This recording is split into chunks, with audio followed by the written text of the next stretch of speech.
Hello, my name is Christian Peterson. I did my final project on the movie Anaconda. The reason I picked this movie is because it's a movie that has some pretty big exaggerations on anacondas, but also kind of keeps it realistic on some things. So some of the myths that are,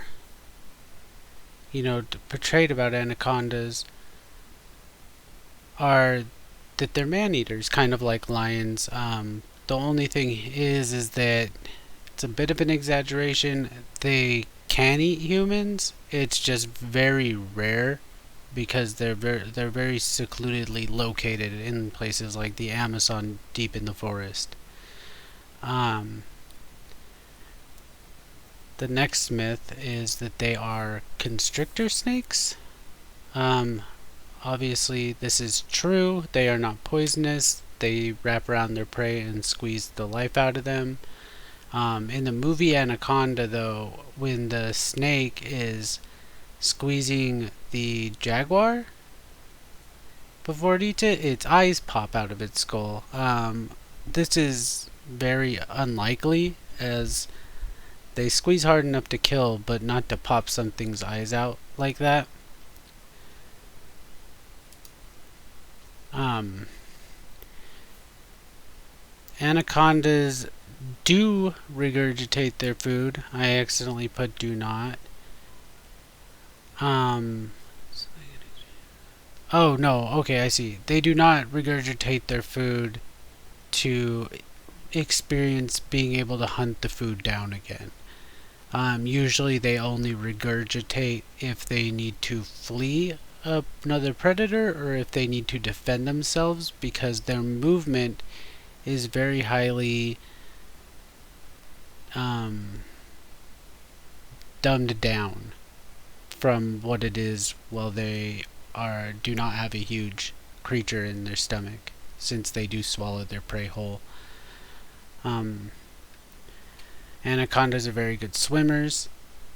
Um, they can actually swim fairly well even with a full stomach, but since if they are full, moving on land is a bit harder. This one kind of connects with the last one.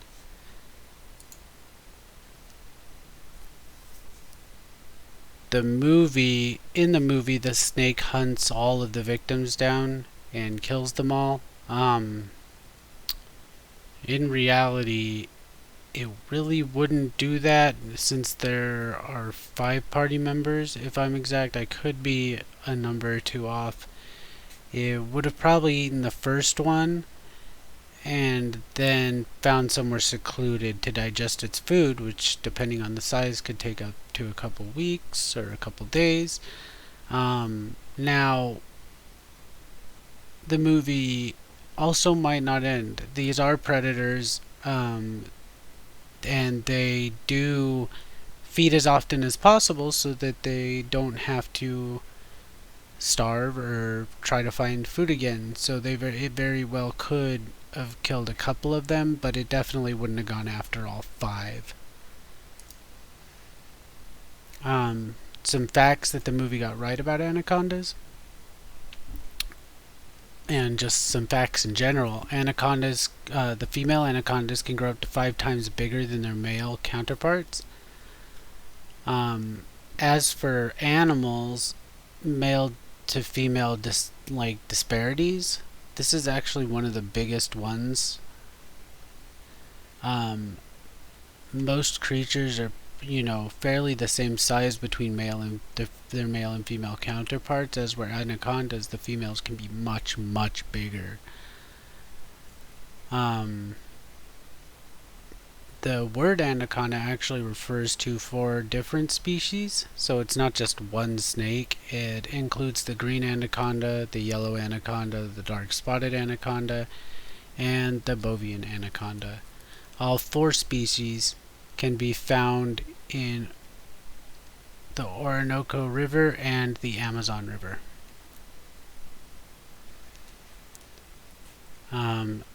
These are some facts about the movie.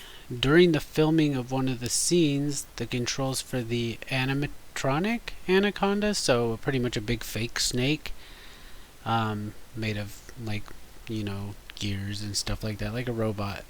The controls shorted out and it went crazy. They ended up using some of the footage that was caught during this in the actual movie.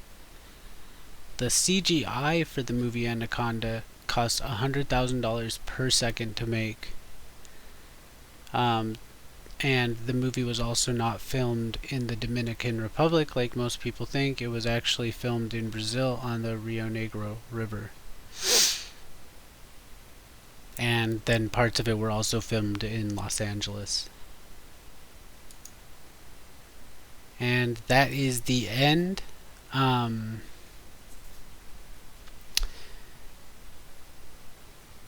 There was actually, when I was researching this, there was a lot more than I expected. There was actually, some things were exaggerated, but a lot of it was actually pretty correct.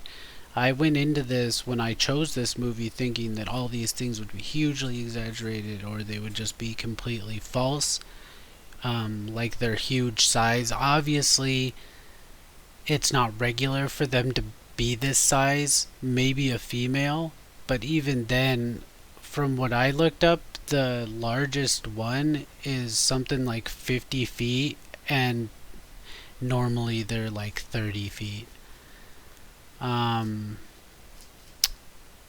They are very heavy, so I remember when watching this, there's a scene where the snake's like swinging through the trees and jumping in the air. Yeah, I don't think that's possible. I couldn't find anything particularly on it, but I don't. They're way too heavy to be swinging through trees. They'd probably pull the tree branch down with them. Um, Anyways, yeah, that's my presentation.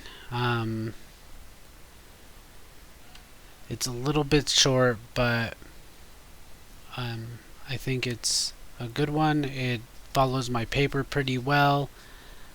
And thank you for listening.